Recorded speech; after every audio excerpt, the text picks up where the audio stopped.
ಮನೋವಿಜ್ಞಾನಕ್ಕೆ ಸಂಬಂಧಪಟ್ಟಂತಹ ವಿಡಿಯೋ ಆಗಿರುತ್ತೆ. ಇದು HSTR, GPSTR ಮತ್ತು TET ಮೂರಕ್ಕೂ ಸಂಬಂಧಪಟ್ಟಂಥ ಒಂದು ಮನೋವಿಜ್ಞಾನ ಪಠ್ಯಕ್ರಮದ ಕ್ವಶನ್ಸ್ಗಳು. ಇದು ಬಂದು MSQ ಅಂದರೆ ಮೀನ್ಸ್ ಮಲ್ಟಿಪಲ್ ಚಾಯ್ಸ್ ಕ್ವಶನ್ಸ್ಗಳು. ಸೊ ಫಸ್ಟ್ ಕ್ವಶನ್ ನೋಡೋದಾದರೆ, ನಡತೆ ಮತ್ತು ವರ್ತನೆಗಳ ಸ್ಪಷ್ಟವಾದ ವಿಜ್ಞಾನವೇ ಮನೋವಿಜ್ಞಾನ ಎಂದು ವ್ಯಾಖ್ಯಾನಿಸಿದವರು ಯಾರು ಅಂತ ಕೇಳಿದರೆ, ನಡತೆ ಮತ್ತು ವರ್ತನೆಗಳ ಸ್ಪಷ್ಟವಾದ ವಿಜ್ಞಾನವೇ ಮನೋವಿಜ್ಞಾನ ಎಂದು ವ್ಯಾಖ್ಯಾನಿಸಿದವರು ಮ್ಯಾಕ್ಡೂಗಲ್ ರವರು.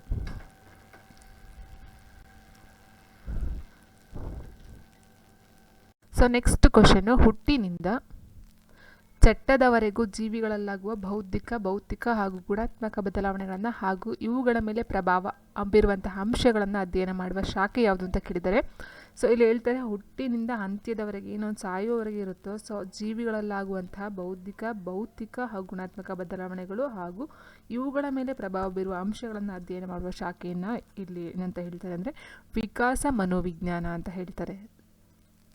ವಿಕಾಸ ಮನೋವಿಜ್ಞಾನ. ಸೊ ನೆಕ್ಸ್ಟ್ ಕ್ವಶನ್ನು, ಅಮೇರಿಕನ್ ಮನೋವಿಜ್ಞಾನದ ಪಿತಾಮಹ ಯಾರು ಅಂತ ಕೇಳಿದರೆ, ಅಮೇರಿಕನ್ ಮನೋವಿಜ್ಞಾನದ ಪಿತಾಮಹ ಯಾರು? ಸೊ ವಾಟ್ಸನ್ನು, ಥಾರ್ನ್ಡೈಕು, EB ಟಿಸ್ನರ್, ಮೇಲಿನ ಎಲ್ಲರೂ ಅಂತ ಹೇಳಿದರೆ. ಸೊ ಇಲ್ಲಿ ಕ್ವಶನ್ ಏನಂತ ಇರೋದು ಅಂತ ಹೇಳಿದರೆ, ಅಮೇರಿಕನ್ನಲ್ಲಿರ್ತಕ್ಕಂಥ ಅಥವಾ ಅಮೇರಿಕನ್ ಒಂದು ಅಮೇರಿಕನ್ ದೇಶ ಇಟ್ಟಿರ್ತಕ್ಕಂಥ ಮನೋವಿಜ್ಞಾನದ ಪಿತಾಮಹ ಯಾರು ಅಂತ ಕೇಳಿದರೆ, ಸರಿ ಇಲ್ಲಿ ಮನೋವಿಜ್ಞಾನದ ಪಿತಾಮಹ ಬಂದು ಸಿಗ್ಮಂಡ್ ಫ್ರಾಯ್ಡ್. ಬಟ್ ಇಲ್ಲಿ ಅಮೇರಿಕನ್ ಮನೋವಿಜ್ಞಾನದ ಪಿತಾಮಹ ಯಾರು ಅಂತ ಕೇಳಿದಾಗ ವಾಟ್ಸನ್ ಅಂತಕ್ಕಂಥವ್ರು ಈ ಒಂದು ಅಮೇರಿಕನ್ ಮನೋವಿಜ್ಞಾನದ ಪಿತಾಮಹರಾಗಿರ್ತಾರೆ, Watson.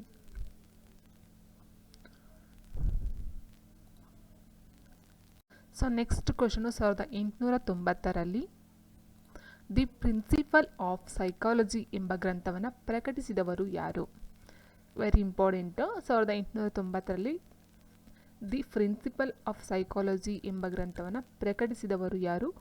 EB Titchener, Thorndike, JB Watson, Weber ಅಂತ ಆಪ್ಷನ್ಸ್ ಇದೆ. ಸೊ ಪ್ರಿನ್ಸಿಪಲ್ ಆಫ್ ಸೈಕಾಲಜಿಯನ್ನು ಪ್ರಕಟಣೆಯನ್ನು ಮಾಡಿದವರು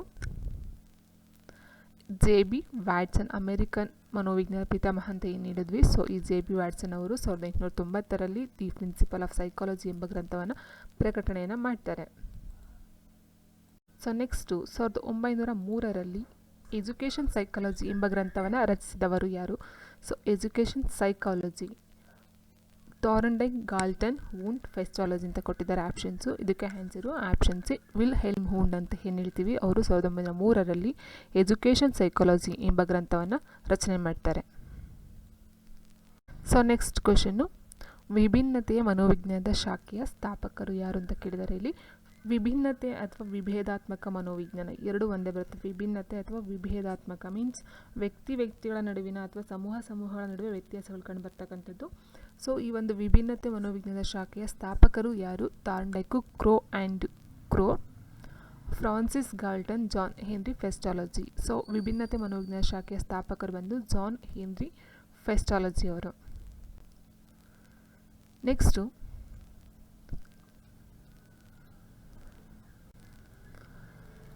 ಆತ್ಮ ಸಾಕ್ಷಾತ್ಕಾರ ಸಿದ್ಧಾಂತವನ್ನು ಅಭಿವೃದ್ಧಿಪಡಿಸಿದವರು ಯಾರು? ಆತ್ಮ ಸಾಕ್ಷಾತ್ಕಾರ ಸಿದ್ಧಾಂತವನ್ನು ಅಭಿವೃದ್ಧಿಪಡಿಸಿದವರು ಯಾರು ಅಂತ ಹೇಳಿದಾಗ ಅಬ್ರಮ್ ಮಾಸ್ಲೋ ಅಂತಕ್ಕಂಥವ್ರು ಈ ಒಂದು ಆತ್ಮ ಸಾಕ್ಷಾತ್ಕಾರ ಸಿದ್ಧಾಂತವನ್ನು ಅಭಿವೃದ್ಧಿಪಡಿಸ್ತಾರೆ. ನೆಕ್ಸ್ಟು ಶೈಕ್ಷಣಿಕ ಮನೋವಿಜ್ಞಾನದ ಪಿತಾಮಹ ಯಾರು ಅಂತ ಕೇಳಿದರೆ, ಶೈಕ್ಷಣಿಕ ಮನೋವಿಜ್ಞಾನ ಪಿತಾಮಹ ಥಾರ್ನ್ಡೈಕ್. ಸೊ ನೆಕ್ಸ್ಟ್ ಸಿಗ್ಮಂಡ್ ಫ್ರಾಯ್ಡ್ ವರ್ತನೆಯ ಮುಖಗಳು ಯಾವುದು ಅಂತ ಹೇಳಿದರೆ, ಜಾಗೃತಾವಸ್ಥೆ, ಅರಜಾಗೃತ ವ್ಯವಸ್ಥೆ, ಅಜಾಗೃತಾವಸ್ಥೆ, ಮೇಲಿನ ಎಲ್ಲವೂ ಹೌದು. ಒಂದು ಸಿಗ್ಮಂಡ್ ಫ್ರಾಯ್ಡ್ನ ವರ್ತನೆಯ ಮುಖಗಳು ಬಂದಾಗ ಜಾಗೃತಾವಸ್ಥೆ, ಅರೆಜಾಗೃತಾವಸ್ಥೆ, ಅಜಾಗೃತಾವಸ್ಥೆ, ಮೇಲಿನ ಎಲ್ಲವೂ ಹೌದು ಅಂತ ಏನು ಕೊಟ್ಟಿದ್ದಾರೆ ಆಪ್ಷನ್ಸ್. ಸೊ ಈ ಒಂದು ಡಿ ಆಗಿರುತ್ತೆ. ಈ ಒಂದು ಮೂರು ಆಪ್ಷನ್ಸು ಸಹ ಈ ಒಂದು ವರ್ತನೆಯ ಮುಖಗಳನ್ನು ಕಂಡುಬರ್ತಕ್ಕಂಥದ್ದು. ಸೊ ನೆಕ್ಸ್ಟ್ ಕ್ವಶನ್ ಬಂದು, ವಾಟ್ಸನ್ ಅವರು ಹೇಳುವಂತೆ ಮನೋವಿಜ್ಞಾನವು ಈ ಕೆಳಗಿನ ಅಧ್ಯಯನವಾಗಿದೆ. ಆಲ್ರೆಡಿ ಇದು ಕ್ವಶನ್ ರಿಪೀಟ್ ಆಗಿತ್ತು ಓದ್ ಎಕ್ಸಾಮಲ್ಲಿ. ವಾಟ್ಸನ್ ಅವರು ಹೇಳುವಂತೆ ಮನೋವಿಜ್ಞಾನವು ಈ ಕೆಳಗಿನ ಅಧ್ಯಯನವಾಗಿದೆ ಅಂತ ಹೇಳಿದರೆ ವರ್ತನೆಯ ಅಧ್ಯಯನ.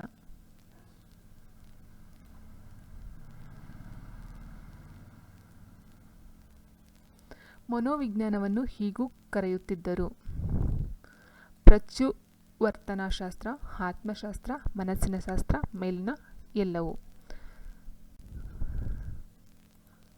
ಸೊ ಇದಕ್ಕೆ ನಾವು ನೋಡಿದಾಗ ಇಲ್ಲಿ ಮನೋವಿಜ್ಞಾನವನ್ನು ಹೀಗೆ ಕರೆಯುತ್ತಿದ್ದರು ಅಂತ ಹೇಳಿದರೆ, ಹೀಗೂ ಕರೆಯುತ್ತಿದ್ದರು ಅಂತ ಹೇಳಿದರೆ ಮನಸ್ಸಿಗೆ ಸಂಬಂಧಪಟ್ಟಂತೆ ಹೌದು, ಆತ್ಮಕ್ಕೆ ಸಂಬಂಧಪಟ್ಟಂತೆ ಅಂತ ಹೌದು, ವರ್ತನೆಗೆ ಸಂಬಂಧಪಟ್ಟಂತೆ ಮೂರೂ ಸಹ ಹೇಳ್ತಾರೆ. ಫಸ್ಟು ಆತ್ಮಕ್ಕೆ ಹೇಳ್ತಾರೆ, ಆಮೇಲೆ ಮನಸ್ಸಿಗೆ ಹೇಳ್ತಾರೆ, ಆಮೇಲೆ ವರ್ತನೆಗೆ ಹೇಳ್ತಾರೆ. ಸೊ ಹಾಗಾಗಿ ಈ ಒಂದು ಮೇಲಿನ ಎಲ್ಲವೂ ಆನ್ಸರು ಸರಿ ಇರುತ್ತೆ. ಬಟ್ ಲಾಸ್ಟ್ ಫೈನಲ್ ಹೇಳೋದು ವರ್ತನೆಗಳ ಶಾಸ್ತ್ರ ಅಂತ ಹೇಳ್ತಾರೆ. ಬಟ್ ಸ್ಟಾರ್ಟಿಂಗ್ ಹೇಳ್ತಕ್ಕಂಥದ್ದು ಆತ್ಮ, ಅದಾದಮೇಲೆ ಆತ್ಮದಲ್ಲ ಮನಸ್ಸಿನ ಶಾಸ್ತ್ರ ಅಂತ ಹೇಳ್ತಾರೆ. ಅದು ನೆಕ್ಸ್ಟು ಮನಸ್ಸಿನ ಶಾಸ್ತ್ರನೂ ಅಲ್ಲ ವರ್ತನ ಶಾಸ್ತ್ರ ಅಂತ ಫೈನಲೈಸ್ ಮಾಡ್ತಾರೆ. ನೆಕ್ಸ್ಟ್ ಕ್ವಶನ್ ನೋಡಿದಾಗ ನಾವು ಇಲ್ಲಿ ಮನಸ್ಸು ಮತ್ತು ದೇಹಗಳ ನಡುವಿನ ಕುರಿತು ವಿವರಿಸಿದ ತತ್ವಜ್ಞಾನಿ ಯಾರು ಅಂತ ಕೇಳಿದರೆ, ಮನಸ್ಸು ಮತ್ತು ದೇಹಗಳ ನಡುವಿನ ಇರ್ತಕ್ಕಂಥ ಒಂದು ಸಂಬಂಧವನ್ನು ಕುರಿತು ವಿವರಿಸಿದ ತತ್ವಜ್ಞಾನಿ ಅಂದರೆ ಸೈಕಾಲಜಿ ಅಂದರೆ ಮೀನ್ಸ್ ಅಂತ ಕೊಟ್ಟವರು. ಮನಸ್ಸು ಮತ್ತು ದೇಹಗಳ ನಡುವಿನ ಕುರಿತು ವಿವರಿಸುವಂಥ ತತ್ವಜ್ಞಾನಿ ಯಾರು ಅಂತ ಕೇಳಿದರೆ, ಸೊ ರೇನೆ ಡೆಕಾರ್ಡ್ ಅಂತಕ್ಕಂಥವ್ರು ಈ ಒಂದು ಮನಸ್ಸು ಮತ್ತು ದೇಹಗಳ ನಡುವಿನ ಕುರಿತಾದಂಥ ಒಂದು ತತ್ವಜ್ಞಾನಿ ಅಂತ ಹೇಳ್ಬಹುದು. ಸೊ ನೆಕ್ಸ್ಟ್ ಬೋಧನೆ ಕಲಿಕೆ ಪ್ರಕ್ರಿಯೆ ತಿಳಿಸುವ ಮನಃಶಾಸ್ತ್ರ ಶಾಖೆ ಯಾವುದು ಅಂತ ಕೇಳಿದರೆ, ಇಲ್ಲಿ ಬೋಧನೆ ಕಲಿಕಾ ಪ್ರಕ್ರಿಯೆ ತಿಳಿಸುವ ಮನಃಶಾಸ್ತ್ರ ಯಾವುದು? ಸೊ ಇಲ್ಲಿ ನಾವು ನೋಡಿದಾಗ ಮನಃಶಾಸ್ತ್ರ ಅಂತ ಕೊಡ್ತಾರೆ. ಬಟ್ ಮನಃಶಾಸ್ತ್ರ ಶಾಖೆಯಲ್ಲಿ ಕಲಿಕೆ ಮನಃಶಾಸ್ತ್ರ ಆಗಲಿ, ಬೋಧನಾಶಾಸ್ತ್ರ ಆಗಲಿ, ತರಗತಿ ಮನಃಶಾಸ್ತ್ರ ಆಗಲಿ ಅಂತ ಯಾವುದೂ ಇಲ್ಲ. ಸೊ ಟೋಟಲ್ ಆಗಿದ್ರೆ ನಾವು ಶೈಕ್ಷಣಿಕ ಮನಃಶಾಸ್ತ್ರ ಅಂತಲೇ ಹೇಳೋದು. ಸೊ ಹಾಗಾಗಿ ಇದಕ್ಕೆ ಶೈಕ್ಷಣಿಕ ಮನೋವಿಜ್ಞಾನ ಅಥವಾ ಶೈಕ್ಷಣಿಕ ಮನಃಶಾಸ್ತ್ರ ಅಂತ ಸಹ ನಾವು ಹೇಳ್ಬಹುದು. ಸೊ ಅಂದರೆ ಇಲ್ಲಿ ಬೋಧನೆ ಕಲಿಕೆಗೆ ಸಂಬಂಧಪಟ್ಟಂತೆ ಬರ್ತಕ್ಕಂಥದ್ದು ಶೈಕ್ಷಣಿಕ ಮನೋವಿಜ್ಞಾನ. ಕಲಿಕೆ ಮನಃಶಾಸ್ತ್ರ ಆಗಿರ್ಬೋದು, ಬೋಧನಾಶಾಸ್ತ್ರ ಆಗಿರ್ಬೋದು, ತರಗತಿ ಮನಃಶಾಸ್ತ್ರ ಆಗಿರ್ಬೋದು, ಇದ್ಯಾವುದನ್ನು ಸಹ ಮನಃಶಾಸ್ತ್ರಕ್ಕೆ ಅಥವಾ ಮನೋವಿಜ್ಞಾನದ ಒಂದು ಶಾಖೆಗಳು ಅಲ್ವೇ ಅಲ್ಲ. ಸೊ ಹಾಗಾಗಿ ಆನ್ಸರು ಶೈಕ್ಷಣಿಕ ಮನಃಶಾಸ್ತ್ರ. ನೆಕ್ಸ್ಟ್ ಪ್ರಾಣಿ ಮನೋವಿಜ್ಞಾನದ ಇನ್ನೊಂದು ಹೆಸರು ಏನು ಅಂತ ಕೇಳಿದರೆ ತೌಲನಿಕ ಮನೋವಿಜ್ಞಾನ, ಜೀವವಿಜ್ಞಾನ. ಎ ಮತ್ತು ಬಿ ಎರಡು ಸರಿ, ಎ ಮತ್ತು ಬಿ ಎರಡು ತಪ್ಪು. ಸೊ ನೋಡಿ ಇಲ್ಲಿ ಪ್ರಾಣಿ ಮನೋವಿಜ್ಞಾನ ಅಂತಕ್ಕಂಥದ್ದು ಏನಿದೆ ಇದನ್ನು ತೌಲನಿಕ ಮನೋವಿಜ್ಞಾನ ಅಂತ ಹೇಳ್ತಾರೆ. ಸೊ ಜೀವವಿಜ್ಞಾನ ಅಂತಲೂ ಬರಲ್ಲ, ತೌಲನಿಕ ಮನೋವಿಜ್ಞಾನ. ಪ್ರಾಣಿ ಮನೋವಿಜ್ಞಾನದ ಮತ್ತೊಂದು ಹೆಸರು ತೌಲನಿಕ ಮನೋವಿಜ್ಞಾನ. ಸೊ ನೆಕ್ಸ್ಟ್ ಕ್ವಶನ್ನು, ಗೆಸ್ಟಾಲ್ಟ್ನ ವಿಧಾನ ಇದಾಗಿದೆ ಅಂತ ಹೇಳಿದರೆ, ಇದು ಆಲ್ರೆಡಿ ಲಾಸ್ಟ್ ಒಂದು ವಿಡಿಯೋದಲ್ಲಿ ಬಂದಿತ್ತು. ಗೆಸ್ಟಾಲ್ಟ್ನ ವಿಧಾನ ಇದಾಗಿದೆ: ಅಂತರವಲೋಕನ, ವರ್ತನೆಯ ವೀಕ್ಷಣೆ, ಎ ಮತ್ತು ಬಿ ವ್ಯಕ್ತಿಗತ ಅಧ್ಯಯನ ಅಂತ ಹೇಳಿದ್ದಾರೆ. ನೆಕ್ಸ್ಟ್ ಎಳೆಯ ಮಕ್ಕಳ ಕಲಿಕೆ ಪ್ರಕ್ರಿಯೆಯಲ್ಲಿ ಪೋಷಕರ ಪಾತ್ರ ಏನಾಗಿರಬೇಕು? ಸಕಾರಾತ್ಮಕ, ಪೂರ್ವ ನಿಯಾಮಕ, ಅನುಕಂಪನಾತ್ಮಕ, ತಟಸ್ಥ ಅಂತ ಹೇಳಿದ್ದಾರೆ. ಎಳೆಯ ಮಕ್ಕಳ ಕಲಿಕಾ ಪ್ರಕ್ರಿಯೆಯಲ್ಲಿ ಪೋಷಕರ ಪಾತ್ರ ಸಕಾರಾತ್ಮಕವಾಗಿರಬೇಕು.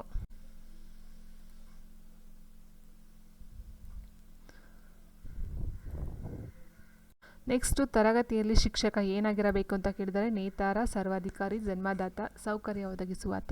ಸೊ ತರಗತಿಯಲ್ಲಿ ಶಿಕ್ಷಕ ಸೌಕರ್ಯನ ಒದಗಿಸುವಾತ ಆಗಿರ್ಬೋದು, ಅಥವಾ ಇಲ್ಲಿ ನೇರವಾಗಿ ನಾಯಕ ಅಂತ ಸಹ ಆಪ್ಷನ್ ಕೆಲವೊಂದು ಟೈಮ್ ಬರುತ್ತೆ. ಆದರೆ ಅದು ಅತಿ ಹತ್ತಿರದಿಂದ ಒಂದು ಏನು ಹೇಳ್ತಾರೆ, ಒಂದು ನೂಲು ಎಳೆ ಅಂತರದಲ್ಲಿ ಅಂತ ನಾವು ನೋಡಿದಾಗ ಸೌಕರ್ಯ ಒದಗಿಸುವಾತ ತರಗತಿಯಲ್ಲಿ ಶಿಕ್ಷಕನಾಗಿರಬೇಕು ಅಂತಕ್ಕಂಥದ್ದು ಈ ಒಂದು ಆಪ್ಷನ್ಸ್ಗೆ ಒಂದು ಕೊಟ್ಟಿರ್ತಕ್ಕಂಥ ಆಪ್ಷನ್ನಲ್ಲಿ ನಮಗೆ ಸರಿಯಾದಕ್ಕಂಥ ಒಂದು ಆನ್ಸರ್ ಅಂದರೆ ಸೌಕರ್ಯ ಒದಗಿಸುವಾತ ಆಗಿರ್ತಾನೆ. ಸೊ ನೆಕ್ಸ್ಟ್ ಕ್ವಶನು, ಜ್ಞಾನವು ಒಂದು ಶಕ್ತಿ. ಒಬ್ಬ ವ್ಯಕ್ತಿ ಶಿಕ್ಷಕರು ಮತ್ತು ಸಹಪಾಠಿಗಳೊಂದಿಗೆ ಪರಸ್ಪರ ಅನುಸಂಧಾನ ನಡೆಸುವ ಅಥವಾ ವಸ್ತುಗಳೊಂದಿಗಿನ ಅನುಭವದಿಂದ ರೂಪಿಸಲ್ಪಡುತ್ತದೆ ಎಂದು ವ್ಯಾಖ್ಯಾನಿಸಿರುವ ಸಿದ್ಧಾಂತ ಯಾವುದು ಅಂತ ಕೇಳಿದಾಗ ಇಲ್ಲಿ ರಚನಾತ್ಮಕ ಕಲಿಕಾ ಸಿದ್ಧಾಂತ. ಸೊ ನೆಕ್ಸ್ಟು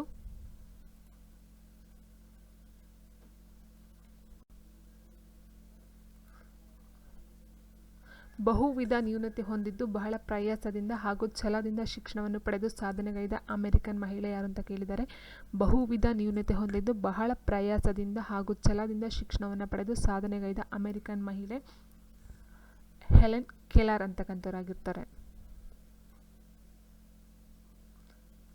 ಸೊ ನೆಕ್ಸ್ಟು, ನ್ಯೂನತೆಯುಳ್ಳ ಮಕ್ಕಳಿಗೆ ಸಮಾಜದಲ್ಲಿ ಸಮಾನವಾಗಿ ಭಾಗವಹಿಸಲು ಬೆಂಬಲದ ಅಗತ್ಯವಿರುತ್ತದೆ. ಈ ಹೇಳಿಕೆಯನ್ನು ಸಮರ್ಥಿಸುವ ಅಂಶ ಯಾವುದು ಅಂತ ಕೇಳಿದರೆ ಇಲ್ಲಿ ಕರ್ತವ್ಯ ಆಗಲಿ, ಅನುಕಂಪ ಆಗಲಿ, ರಿಯಾಯಿತಿ ಆಗಲಿ ಬರಲ್ಲ, ಅದು ಅವರ ಹಕ್ಕಾಗಿರುತ್ತೆ.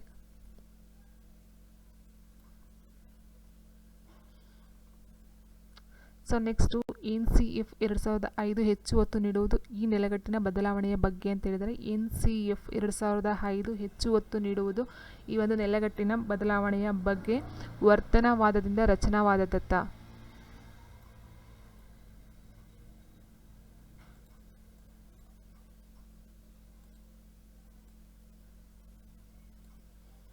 ನೆಕ್ಸ್ಟ್, RTE ಅನ್ವಯ ಪ್ರತಿ ಶಿಕ್ಷಕರು ವಾರಕ್ಕೆ ಕನಿಷ್ಠ ಎಷ್ಟು ಗಂಟೆಗಳ ಕೆಲಸ ಪೂರೈಸಬೇಕೆಂದು ನಿಗದಿಪಡಿಸಿರುವ ಅವಧಿ ಯಾವುದು ಅಂತ ಕೇಳಿದರೆ ಸೊ 45 ಗಂಟೆಗಳು.